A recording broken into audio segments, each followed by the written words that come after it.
매일 아침 대문을 나서면 머리를 득득 긁으며 골목을 어슬렁거리는 남자가 있었다. 분리수거는 늘 대충 요령만 부리며 어찌나 얌체같이 하던지 인성이야 말할 것도 없고 기본 예절도 못 갖춘 남자 같았다. 내 눈엔 정말이지 끔찍한 남자였었다. 그 일이 있기 전까지는 안녕하세요. 바람 따라 걷는 길입니다.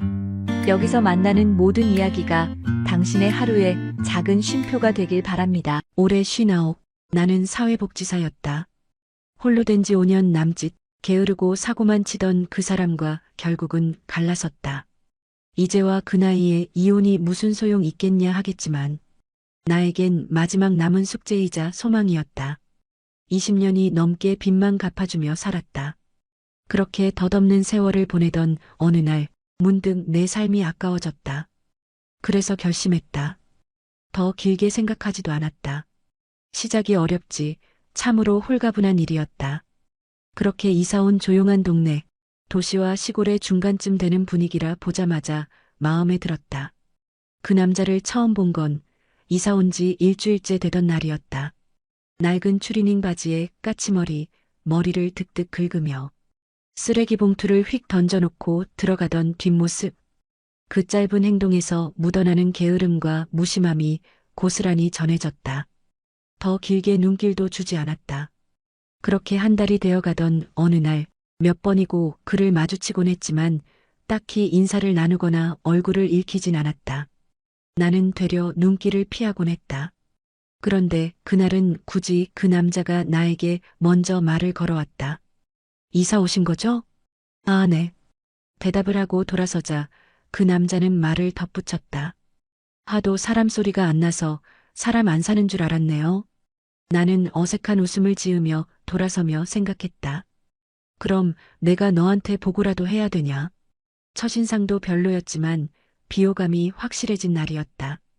추석이 가까이 오자 먼저 오가는 가족들 때문인지 조용하던 동네는 사람 소리에 북적였다.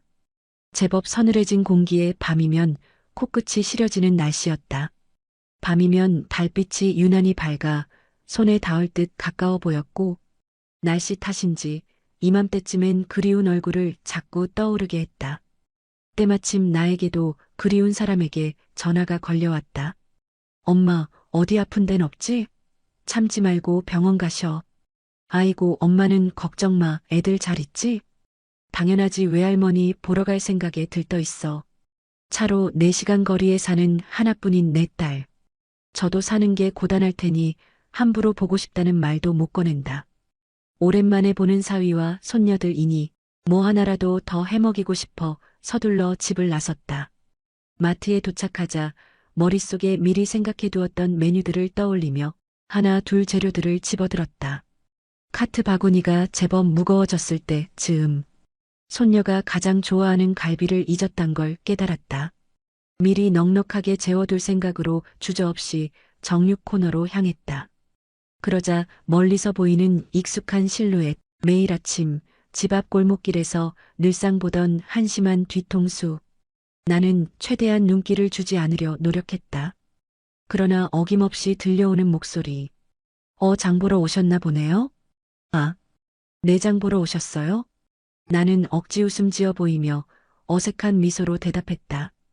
그의 장바구니를 슬쩍 보았을 때 명절 음식이라고는 볼 수 없을 정도로 간단한 것들이었다. 나는 속으로 혼자 생각했다. 저 나이에 혼자 사는 건가 아니면 진짜 가족이 안 오는 건가. 순간 쓸데없는 생각이 스쳤다. 나는 고개를 절레절레 흔들며 갈비살을 골랐다. 그의 사정을 궁금해할 이유가 없었다. 애초에 나랑은 전혀 상관없는 사람이니까. 하지만 이상하게도 계산대에서 또 마주쳤다. 그는 나보다 먼저 계산을 끝내고 봉투를 들고 서성였다. 나를 보자 마치 기다렸다는 듯 말했다. 집이 같은 방향이죠? 같이 가요. 거절하려다 순간 마트 앞에서 버스 타는 사람들로 북적이는 걸 보고는 그냥 고개를 끄덕였다. 서로 말없이 걷는 골목길, 나는 그 사람의 옆모습을 처음으로 제대로 봤다. 늘 머리를 극적이던 그 손은 오늘은 묘하게 주머니 속에서 나오질 않았다. 추석 당일 집은 오랜만에 북적였다. 딸과 사위, 그리고 두 손녀까지 모이니 좁은 부엌은 연신 사람 발자국과 웃음소리로 가득 찼다. 사위가 좋아하는 갈비찜, 손녀들이 기다리던 전, 딸이 부쳐주는 고소한 송편까지 냄새와 온기가 집안 가득 퍼졌다. 아이들이 장난감을 꺼내 놀고 거실에서는 사위와 딸이 나란히 앉아 이야기를 나누고 있었다. 나는 잠깐 숨을 돌릴 겸 대문 밖으로 나왔다. 밤 공기는 제법 차가웠다. 달빛은 유난히 맑았고 별은 손에 닿을 듯 또렷했다. 그때였다. 맞은편 대문 앞 낡은 나무 의자에 앉아 있는 그 남자가 눈에 들어왔다. 허리를 약간 굽힌 채 손은 무릎 위에 가지런히 얹고 말없이 하늘을 올려다보고 있었다. 차가운 골목의 공기 속에서 그 모습은 이상하리만치 고요하고 어쩐지 조금 쓸쓸해 보였다. 그동안 얌체 같고 게으른 모습만 보였던 그였는데 그 순간만큼은 내가 모르는 또 다른 얼굴을 가진 사람 같았다. 나는 괜히 가슴 한쪽이 살짝 조여드는 기분을 느꼈다. 나는 문간에 서서 잠시 그를 바라보다가 이내 집안에서 손녀의 할머니 하는 부름에 돌아서려 했다. 그런데 그 순간 작게 흘러나오는 목소리가 바람에 실려 귀에 들어왔다. 별이 참 많네. 당신도 보고 있나? 나는 얼어붙은 듯 그 자리에 멈췄다. 목소리는 크지 않았지만 그 한마디에 담긴 힘없는 울림이 왠지 모르게 가슴 깊숙이 파고들었다. 그는 여전히 하늘만 바라보고 있었다. 별빛이 그의 옆 얼굴을 희미하게 비추고 있었고 그 눈동자엔 반짝임이 아니라 아주 깊고 고요한 그리움이 비쳐 있었다. 혹시 혼자 사는 이유가? 나는 생각을 끝맺지 못한 채 서둘러 집 안으로 들어갔다. 그날 밤 내가 알던 게으르고 예의 없는 옆집 남자의 모습이 조금 흐릿해지기 시작했다. 연휴 마지막 날 아침 골목은 다시 평소처럼 조용해졌다. 들뜬 사람 소리도 가득하던 음식 냄새도 사라지고 맑은 바람만이 느릿하게 골목을 지나갔다. 나는 분리수거를 내놓으려고 대문을 열었다. 그 순간 맞은편 대문 앞에서 봉투를 들고 있는 그와 마주쳤다. 어제 가족분들 많이 오셨죠? 그가 먼저 말을 건넸다. 네, 오랜만에 시끌벅적했네요. 나는 짧게 웃으며 대답했다.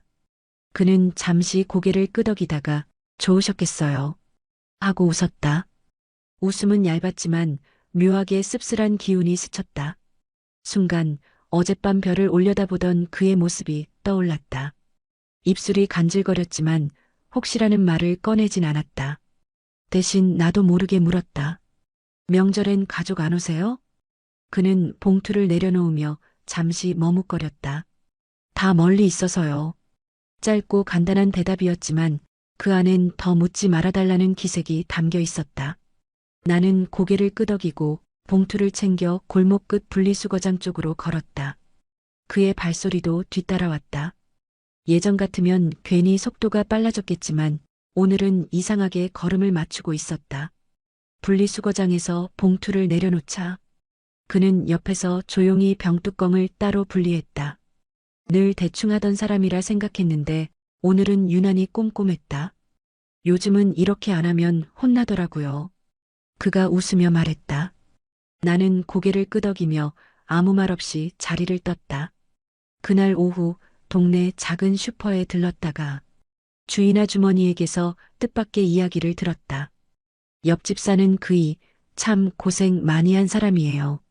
어머니가 치매셨는데 10년 넘게 모시고 돌아가시자마자 부인까지 치매가 와서 몇 년을 병수발했죠.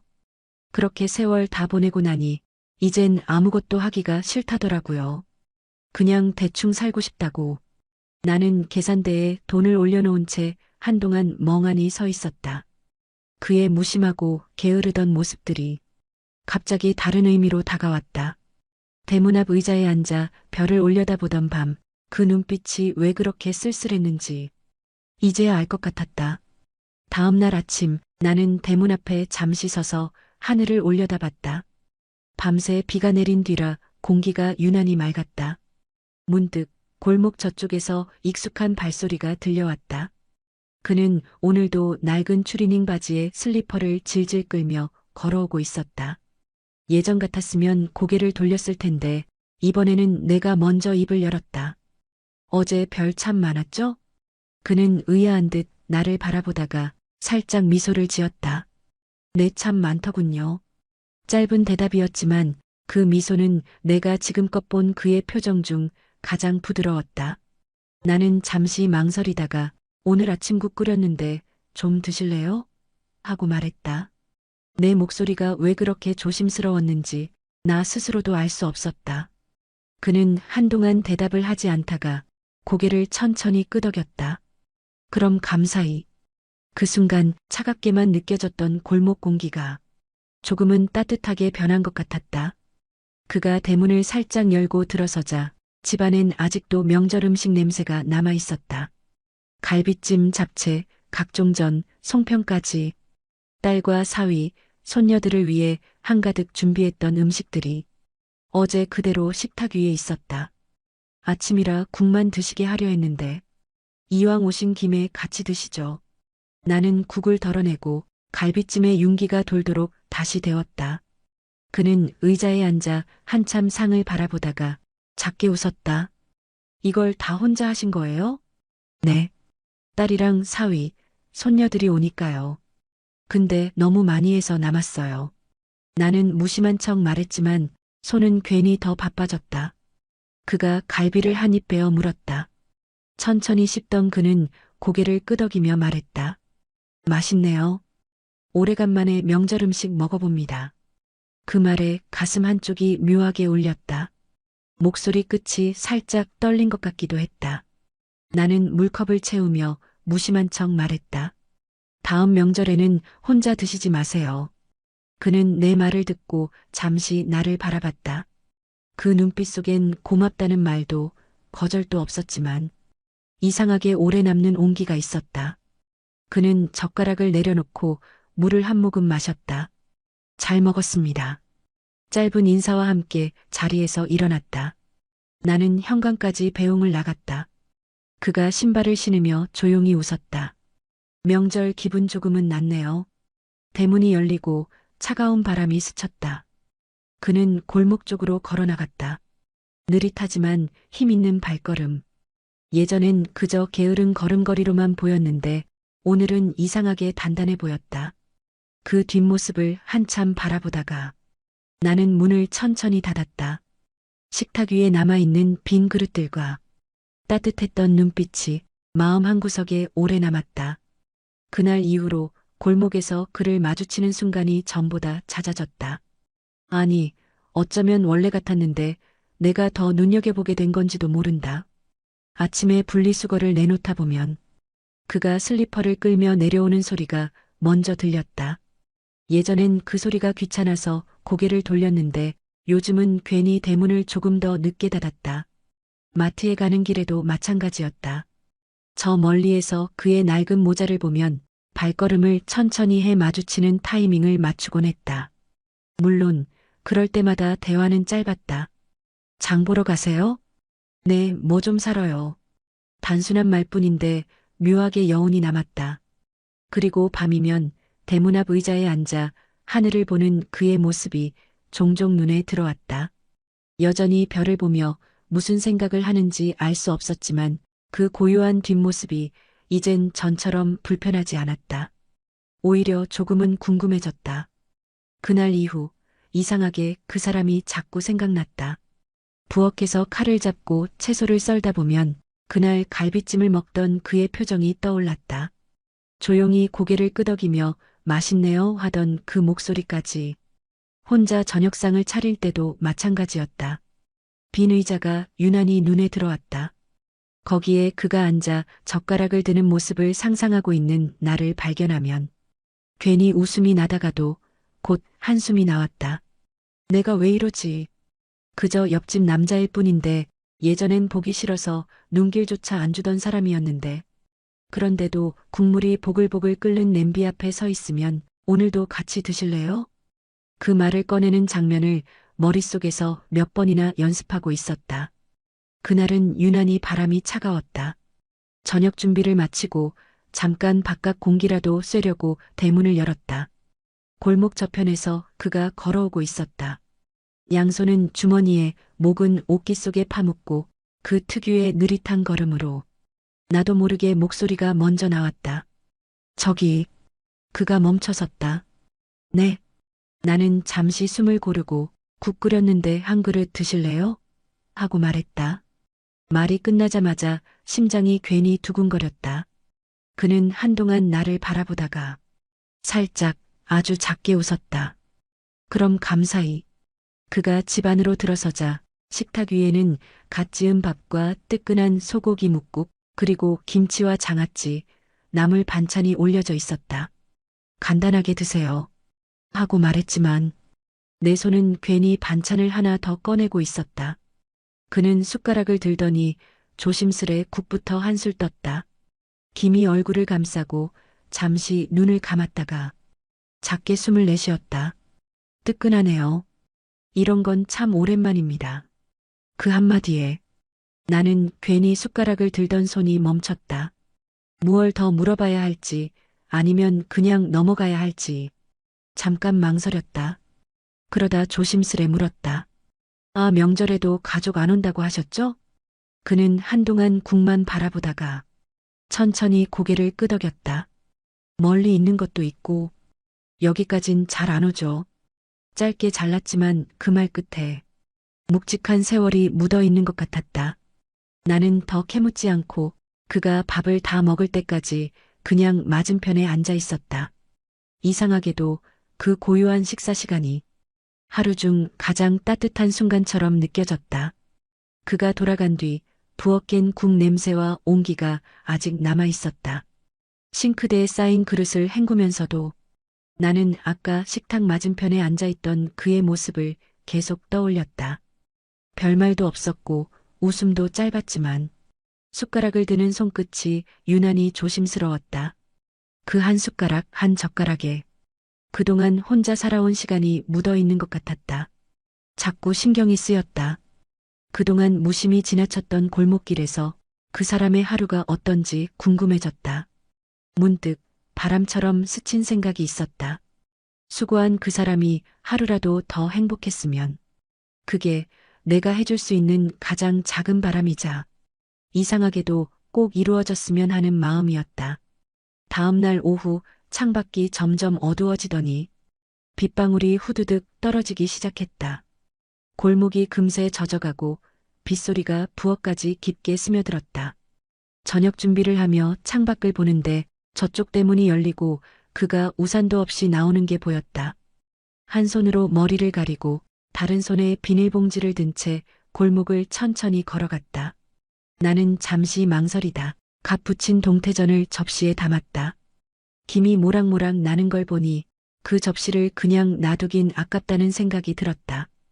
대문을 열고 나가 우산을 들이밀었다. 이거 쓰세요. 그가 놀란 눈으로 나를 보았다. 아, 괜찮습니다. 금방 가요. 들고 가세요. 그리고 이거 드세요. 나는 동태전 접시를 건넸다. 그는 잠시 말이 없다가 조심스레 우산과 접시를 받아들었다. 고맙습니다. 짧은 인사였지만 그 목소리에는 어제보다 조금 더 부드러운 온기가 실려 있었다. 그가 골목 끝으로 사라질 때까지 나는 대문 앞에 서서 빗소리를 들었다. 왠지 모르게 내 마음에도 조용한 빛이 번지는 것 같았다. 저녁 무렵 분리수거를 내놓으려고 대문을 열었다. 비 온 뒤라 그런지 골목이 촉촉했고 공기도 차가웠다. 봉투를 들고 걸음을 옮기는데 근처를 서성대던 그가 눈에 들어왔다. 그는 나를 보자마자 한 걸음 다가왔다. 마침 잘 만났네요. 목소리는 어딘가 결심이 묻어 있었다. 왜요? 내가 묻자 그는 잠시 머뭇거리더니 저 자꾸 얻어먹기만 해서 미안해서요. 하며 손에 들고 있던 봉투를 내밀었다. 받아보니 따끈한 온기가 손끝으로 전해졌다. 열어보니 각 구운 붕어빵이었다. 달콤한 팥 냄새가 김과 함께 피어올랐다. 이거 일부러 사오신 거예요? 그는 고개를 살짝 끄덕이며 어색하게 웃었다. 네. 별건 아니지만 나는 괜히 웃음이 났다. 이거 꽤 큰 선물인데요?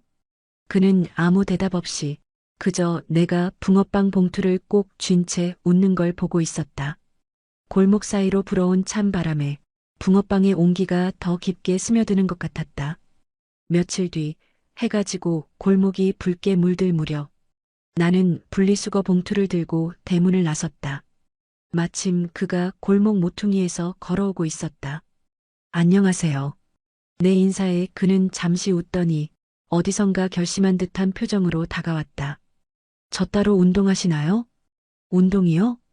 그는 두 손을 주머니에 찔러 넣은 채 말했다. 네. 뭐 따로 하시는 거 없으시면 혹시 종종 같이 산책하실래요? 순간 대답이 목구멍에서 맴돌았다. 정 같았으면 웃으며 대충 넘겼을 텐데 이상하게 이번엔 그냥 고개를 끄덕이게 됐다. 시간 맞으면요.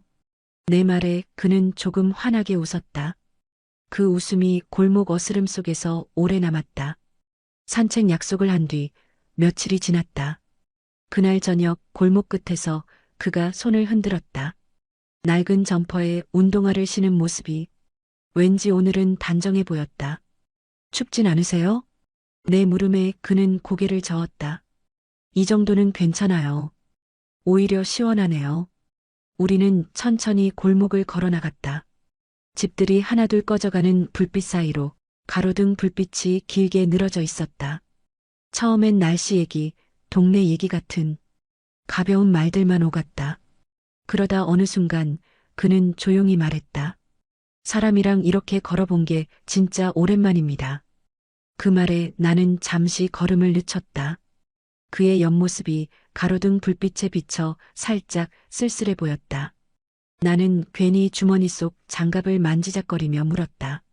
그동안 많이 혼자 계셨나 봐요? 그는 잠시 웃음인지 한숨인지 모를 숨을 내쉬었다. 사실 어머니가 오래 치매셨거든요. 10년 넘게 모셨습니다. 나는 고개를 돌려 그를 바라봤다. 그는 눈을 마주치지 않은 채 앞만 보며 천천히 걸었다. 어머니 보내드리고 나니까 이번엔 아내가 그러더군요. 몇 년을 병원과 집만 오갔죠. 그 짧은 문장 사이사이에 수많은 날들이 스쳐 지나가는 것 같았다. 나는 괜히 목이 뜨거워져서 주머니 속 장갑을 꼭 쥐었다. 그는 웃는 듯 했지만 그 웃음엔 힘이 없었다. 그래서 이제는요, 그냥 좀 대충 살고 싶습니다. 아무것도 안 하고, 조용히. 나는 무슨 말을 해야 할지 몰라 그저 고개만 끄덕였다. 그 순간 그의 느릿한 걸음이 왠지 모르게 더 무겁게 느껴졌다. 집으로 돌아오니 부엌이 조용했다. 전등 불빛 아래 아직 치우지 않은 식탁 위 컵 하나가 덩그러니 놓여 있었다. 나는 코트를 벗지도 않은 채 의자에 앉았다.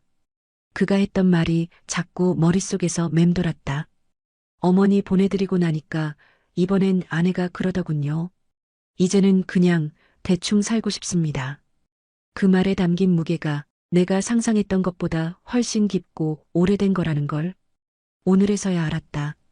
나는 컵에 물을 따라 한 모금 마셨다. 물맛은 평소와 같았지만 가슴 한쪽이 이상하게 쓰라렸다.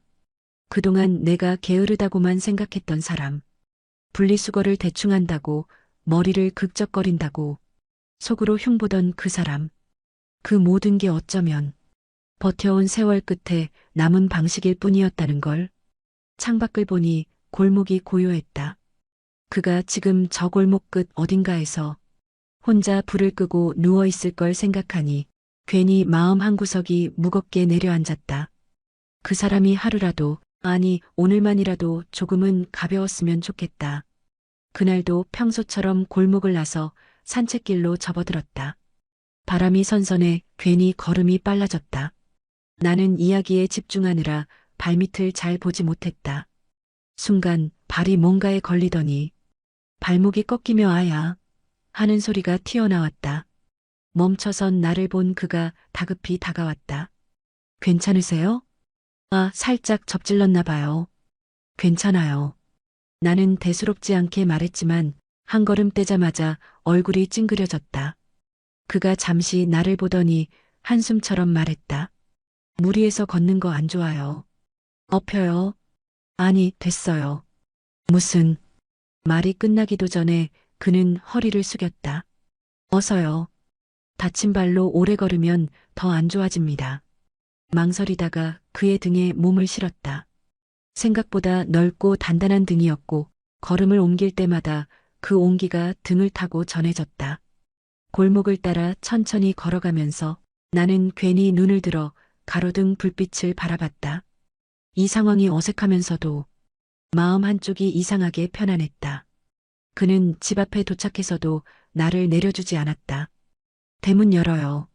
내가 문을 열자 그는 마치 당연하다는 듯 안으로 들어섰다. 거실을 지나 방 안까지 나를 데려가 이불 위에 조심스레 눕혔다. 나는 부끄러움에 웃으며 말했다. 아니, 그냥 소파에 앉으면 되는데. 그는 대답 대신 부엌 쪽으로 향했다. 잠시 뒤 찬물에 적신 수건과 얼음팩, 그리고 소독약을 들고 왔다. 익숙한 손길로 발목을 살펴보더니 심하게 접질리진 않았네요. 그래도 오늘은 절대 걷지 마세요. 차갑지만 부드러운 감촉이 발목에 닿았다. 그의 손놀림은 망설임이 없었고 묘하게 오랜 시간 간호에 익숙해진 사람의 움직임 같았다. 이런 건 많이 해보셨나 봐요. 내 말에 그는 잠시 손을 멈추더니 작게 웃었다. 예, 오래 해봤죠. 그 웃음 속에 스치는 사연이 느껴졌다. 나는 더 묻지 않았다. 그저 그의 손길이 발목 위를 부드럽게 오가는 동안 묘하게 안도되는 마음에 눈을 감았다. 그날 밤 그는 발목에 얼음팩을 다시 올려주고 나서야 돌아갔다. 문이 닫히고 집이 고요해지자 나는 괜히 발끝을 만지작거리며 생각에 잠겼다. 언제부터였을까? 누군가의 손길이 이렇게 따뜻하게 느껴진 게, 누군가에게서 보살핌이라는 걸 받은 게 정말 오랜만이었다는 걸 그제야 깨달았다. 그 마음이 오래 남았다. 그리고 문득 생각했다. 나만 이런 기분을 느낄 게 아니라 저 사람도 한 번쯤은 이런 걸 느끼면 좋겠다. 다음 날 나는 그에게 넌지시 말했다. 이번 주말에 시간 되세요?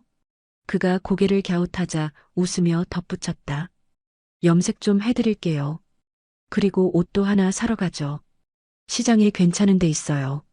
그는 잠시 망설이다가 뭘 그런 거라고 말했지만 나는 이미 머릿속에 단정하게 변한 그의 모습을 그리고 있었다. 그가 거울 앞에서 웃는 얼굴을 꼭 보고 싶었다. 주말 아침 나는 일부러 일찍 대문을 나섰다. 그는 이미 골목 모퉁이에서 기다리고 있었다. 낡은 점퍼와 바렛모자, 그리고 여전히 편한 슬리퍼 차림. 오늘은 슬리퍼 안 돼요. 오래 걸을 거니까. 내 말에 그는 잠시 웃더니 신발을 갈아 신으러 집으로 들어갔다. 시장은 생각보다 활기가 넘쳤다. 채소 상자 사이로 오가는 사람들, 기름 냄새와 갓 구운 빵 냄새가 뒤섞인 공기. 나는 그의 팔을 잡아 이리저리 옷가게를 돌았다. 이 색이 훨씬 젊어 보여요. 진청 바지와 연한 회색 셔츠를 건네자. 그는 난생 처음 보는 표정으로 거울을 들여다봤다. 이런 거 안 입어봐서요. 그럼 오늘이 처음이네요. 옷가게를 나와 커피를 한 잔 사들고 집으로 돌아왔다. 나는 부엌에서 염색약을 준비했다. 앉으세요. 그는 쑥스러운 듯 의자에 앉았고 나는 장갑을 끼고 그의 머리칼에 약을 발랐다. 가까이서 보니 머리카락 사이로 보이는 새치들이 햇빛을 받아 반짝였다. 손끝에 전해지는 온기와 가만히 앉아있는 그의 모습이 묘하게 편안했다. 가만히 계세요. 이게 생각보다 금방 끝나요. 그는 웃으며 말했다. 누가 이렇게 해주는 건 참 오래됐네요. 그 말에 나도 모르게 손길이 조금 더 부드러워졌다. 그래, 이제는 당신도 당신을 좀 보살펴줄 차례지. 염색을 마치고 거울을 내밀었다. 봐요, 훨씬 젊어 보이죠? 그는 거울 속 자신을 한참 바라보다가 어색하게 웃었다. 나는 머뭇거리다 말을 꺼냈다. 우리 이렇게 친구할래요? 때로는 마누라도 해주고, 때로는 친구도 해주고. 잔소리는 적게 할게요. 그는 놀란 눈으로 나를 보았다. 순간 그의 눈시울이 붉어졌다. 왜인지 묻지 않아도 알 것 같았다. 그동안 너무 오래 혼자였고 누군가가 건네는 온기를 잊고 있었을 테니까. 나는 그 눈빛을 피하지 않고 말했다. 당신도 당신을 위해 잠깐이라도 살다가야 덜 억울하지 않겠어요? 그는 아무 말 없이 고개를 끄덕였다. 그 작은 끄덕임 속에 마치 오래 묵은 얼음이 서서히 녹아내리는 듯한 따뜻함이 번져갔다. 나는 붉어진 눈을 하고 입을 다물며 꾹 참아내는 그 사람을 보며 말했다. 남은 날들이 얼마든 이제는 우리 둘 다 이제 덜 외롭게 살아요. 그날 골목길은 봄처럼 고요하고도 환했다. 고도 환했다. 고도 환했다.